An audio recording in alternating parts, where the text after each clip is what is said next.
ఇద్దరే చేస్తున్నారు, డ్యూఓపోలీ చేస్తూ ఉన్నారు.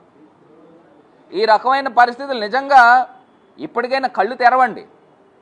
కళ్ళు తెరిచి అసలు ముందర దీన్ని రెగ్యులేట్ చేయడానికి నాకు తెలిసి ఇంకొక వారం 10 రోజులు పడుతుందేమో. ఇంకా ఫ్లైట్స్ క్యాన్సిల్ అవుతూ ఉన్నాయి. నిన్నటికి నిన్న 650 ఫ్లైట్లు క్యాన్సిల్ అయింది అండి. కేవలం ఇండిగో గురించి మాట్లాడుతూ ఉన్నా. ఈ 650 ఫ్లైట్లు క్యాన్సిలేషన్ మాట పక్కన పెట్టండి, ఎన్ని ఫ్లైట్స్ ఎన్ని గంటలు డిలే అయినాయో మీరు ఆలోచన చేసుకోండి. దీన్ని పక్కన పెట్టి దీంతో పాటు మిగతా ఎయిర్లైన్స్ వాళ్ళు ఏం చేస్తున్నారనంటే దీన్ని అవకాశంగా అదునుగా తీసుకొని ఫ్లైట్ రేట్లు పెంచేస్తున్నారు. 25,000 30,000. కొన్ని ప్రాంతాల్లో నిన్న చూస్తే కోయంబత్తూరుకు చూస్తేనంట 70,000 ఉందంట. అంటే ఈ రకంగా మనీని మింట్ చేస్తూ ఉన్నారు, ప్రజల దగ్గర నుంచి దోచుకుంటూ ఉన్నారు. అసలు ఫ్లైట్స్కి రెగ్యులేషన్ ఉండదా అండి? ఫ్లైట్ ప్రైసింగ్ కంట్రోల్ రెగ్యులేషన్ ఉండదా అండి?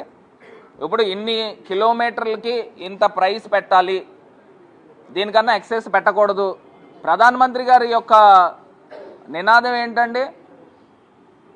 ఆమ్ ఆద్మీకి వెళ్ళాలి, ఆమ్ ఆద్మీ ఫ్లైట్ హవాయి జహాజ్ ఎక్కాలి, హవాయి చప్పల్ పహన్నే వాళ్ళ హవాయి జహాజ్ కే ఊపర్ వెళ్ళాలి అనేది ఆయన యొక్క నినాదం. అంటే హవాయి చెప్పులు వేసుకున్నవాడు ఫ్లైట్లు ఎక్కి స్థాయికి వెళ్ళాలి అని చెప్పేసి ఆయన నినాదం.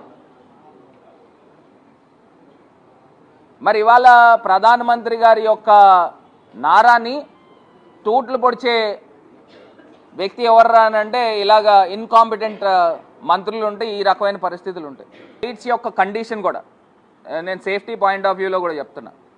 ఫ్లైట్స్ యొక్క కండిషన్ కూడా ఈ ఫ్లైట్ ఏజ్ ఇన్ని సంవత్సరాలు ఉన్నాయి, ఈ కండిషన్లో ఉన్నాయి, దీనికి ఈ రకమైన సర్టిఫికెట్స్ సేఫ్టీ నార్మ్స్ ఉన్నాయి అనేది పబ్లిక్ డొమైన్లో పెట్టాలి ప్రతి ఒక్క ఫ్లైట్కి సంబంధించి. ఎందుకంటే కొన్ని ఫ్లైట్స్ నేను చూస్తూ ఉంటాను, ఆ పైన ఇంటీరియర్స్ గురించి మనం చెప్పగలుగుతాం, బయట ఎక్స్టీరియర్ గురించి చెప్పలేము. కొన్ని ఏమవుతాయంటే క్యాబిన్స్ వదిలేస్తూ ఉంటాయి, అవి కొన్ని పనిచేయవు. అంటే అవుట్డేటెడ్ సర్వీసెస్ ఫ్లైట్స్ని కూడా వాడే పరిస్థితులు కనబడుతున్నాయి కొన్ని చోట్ల మనం చూస్తే.